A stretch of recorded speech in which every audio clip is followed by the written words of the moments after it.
How do we build a bigger chest? Let's discuss some of the science behind that question.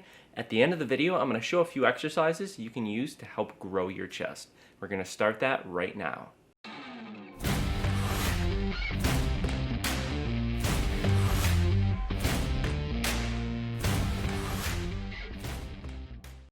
Hey everyone, thanks for checking out the video. Today is all about building a bigger chest.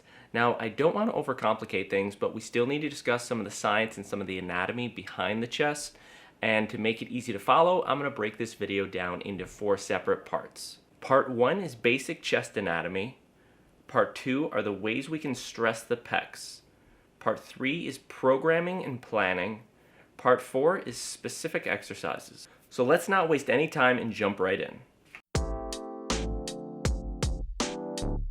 The chest is made up of the pectoralis major and minor muscle. What we see on the screen here is the pectoralis major. There's 2 heads to the pec major. The clavicular head, no surprise, we'll find along the clavicle, and the sternal head we'll find along the sternum.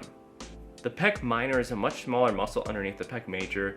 Their mechanical functions are pretty much the same, so we're going to treat them as one. Understanding the anatomy gives you a better understanding of what area of the chest you need to focus on. How to stress the pecs. Now, to understand how we stress the pecs, we have to understand the difference between mechanical tension and metabolic stress. These are the 2 mechanisms that are going to help develop the chest the most. Let's look at mechanical tension first. When we lift weights, we're putting tension on our muscles. This is stressing our muscle and causing it to grow. This form of stress will lead to adaptations like hypertrophy, which is going to increase the size of the muscle. Metabolic stress is a little bit more complicated. This occurs when exercising, more specifically in resistance training or anaerobic training. So as we lose energy in our muscles, we have a buildup of metabolites. This impacts our hormone release, hypoxia, ROS production, and cellular swelling. This typically is what's known as the muscle pump. Metabolic stress is a little bit more complicated, and if you're really looking to understand it, in the description there is a link to a study that discusses a lot more in depth about what exactly it is and how we can optimize it. I definitely recommend reading it. It's not very long either. Now that we understand how to stress the muscle and the anatomy of the muscle, let's discuss some of the programming and planning. Now, I want to make sure I'm very clear on this. There is a difference between training for strength and training for size. There will be different rep ranges that are recommended, although they will not be mutually exclusive. For example, if you're trying to get stronger, you're going to have heavier weights in lower rep ranges. But that doesn't mean you won't get bigger, you definitely will. Although the most optimal path to get bigger is through a different rep range that's a little bit higher reps, a little bit lower weight.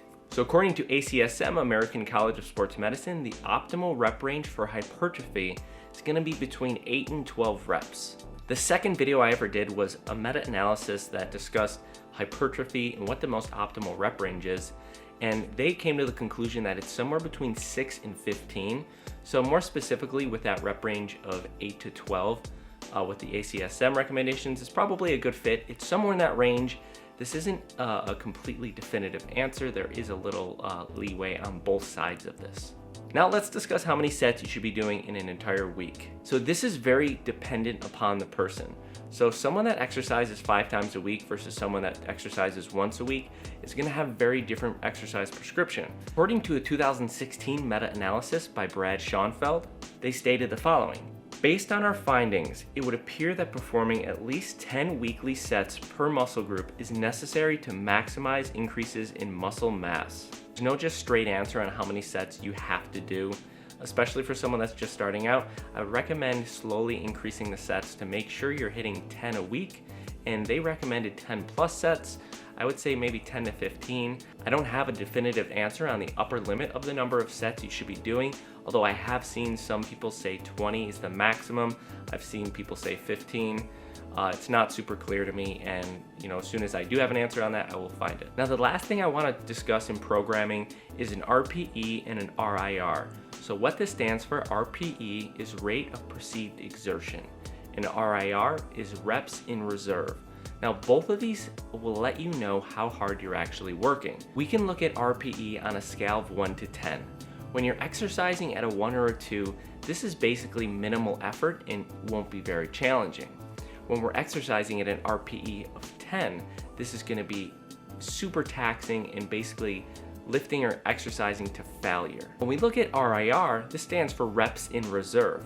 So if I could lift a weight possibly 10 times total, and that's my absolute max, I would fail at 10. Now, I'm gonna do a set and I'm gonna stop at 8. That means I have an RIR of reps in reserve of 2. This is a good measure. Both of these are good measures of understanding how hard you're actually pushing yourself. And when it comes to hypertrophy, we're gonna be wanting to work closer to failure. When we work closer to failure, we're gonna have more metabolic stress. This is gonna aid in the hypertrophy response, which is essentially what we're looking for. Okay, now that we've run through some of that, we're gonna jump into the specific exercises. Before that, I'm just gonna say, if you guys are enjoying this content, please click like and subscribe. I'd really appreciate the follow. One thing that I think is important before you start picking exercises is maybe addressing your chest. Take a look at what areas are lacking. For me, here you can see that I don't have too much of an upper chest. That's a specific area I might want to target a little bit more. Now, when picking what exercises to do, I want to stress that you don't have to overcomplicate it. This is actually an exercise I saw someone do on Facebook. Someone might think, hey, this looks really cool. But eventually we get to a point where we're overcomplicating exercises to where we're making them dangerous and we are putting ourselves in vulnerable positions. The increases in benefits are very little to none. Now, the first exercise here is going to be a bench press. Now, this is one of the most standard movements people use, and it's one of the most standard exercises for measures of strength. I'm not going to spend too much time on the form. I actually recently did a 2-minute technique video explaining how exactly you should bench. So I'm just going to focus on a few key details here. We're going to focus on 3 points touching the bench: our head, shoulders, and our butt. Now we're going to have an arch through our back. We're going to focus on bringing the bar down to our nipple line. Now, I typically tell people to tuck your elbows down a little. This is going to reduce the angle by our armpit where our arm comes into our side. We want to avoid having a 90-degree angle. We're going to drop our elbows down. This is going to put more emphasis on our pec muscles. I found a study that looked at how bench press compared to a few other exercises, and basically the bench press had some of the highest EMG activation for the pec major muscle, and that was the kind of gold standard they used in the study to compare other exercises to, and we're going to discuss some of these other movements going forward. My second exercise is going to be a dumbbell incline press.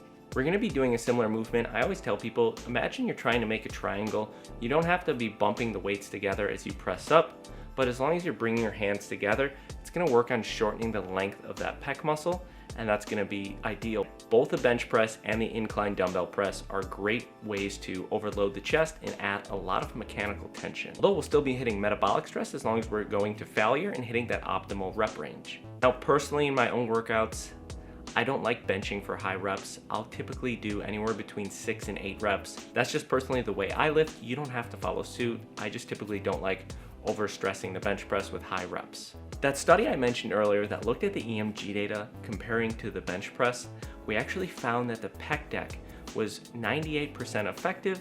This specific movement, I typically don't ever like to overload with a lot of weight. I always talk about the muscle to mind connection, especially with this movement.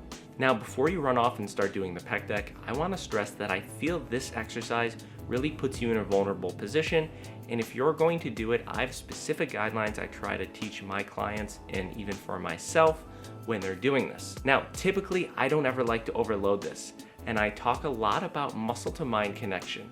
What that means is as we go through the exercise, we're going to focus on squeezing the pec muscles. Even when we come into the end, we can have a slight squeeze and possibly a pause for 1 or 2 seconds. Emphasizing this will allow us to increase that muscle to mind connection and get a good fatigue, and if you do that correctly, it should reduce any chances of injury on this movement. The last exercise here is going to be the classic push-up. Now, I picked the push-up because this can add a lot of metabolic stress.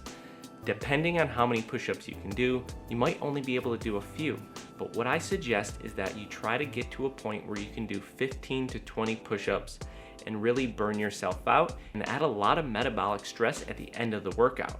Alright everyone, that's the video. I hope you enjoyed. I hope you liked the content. If you do, you know the drill. Click the like, click the subscribe button, do or don't. I don't care what you do. I will see you guys in the next video. If you have any questions about anything I said or any concerns with something I said, maybe you think I could have added something else, let me know in the comments. I'm more than happy to read through everything and try to correct any mistakes maybe I made. We're always looking to learn here on both sides. So we'll see you guys in the next video.